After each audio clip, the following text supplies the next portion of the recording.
అయితే ఇవాళ మా చిట్టాలి ఏం చేసింది అంటే, చిట్టాలి అంటే మా బాబాయ్ వాళ్ళ కూతురు అనమాట.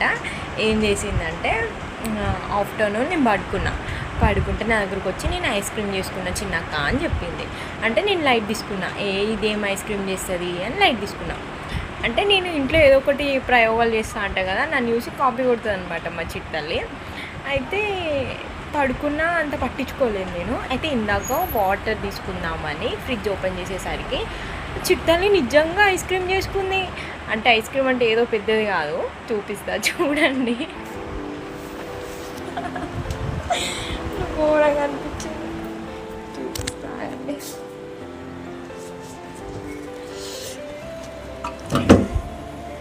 చూడండి, ఐస్ చాక్లెట్లో కొన్ని మిల్క్ పోసుకొని ఇదొక స్పూన్ పెట్టుకుంది. అండ్ ఇంకొకటి ఇదొకటి ఏదో క్రీమ్ చేసుకుంది, పసుపుతోని క్రీమ్ చేసుకుంది. అంటే నాకు చెప్పింది, నేను చేసుకున్నా ఐస్ క్రీమ్ చేసుకున్నా అని చెప్పింది, కానీ నేను అసలు అంత పట్టించుకోలే. అమ్మా, దానికి 6 years, అసలు ఎట్లా ఆలోచన వచ్చిందేమో నాకు, అదే నేను షాక్లో ఉన్నా.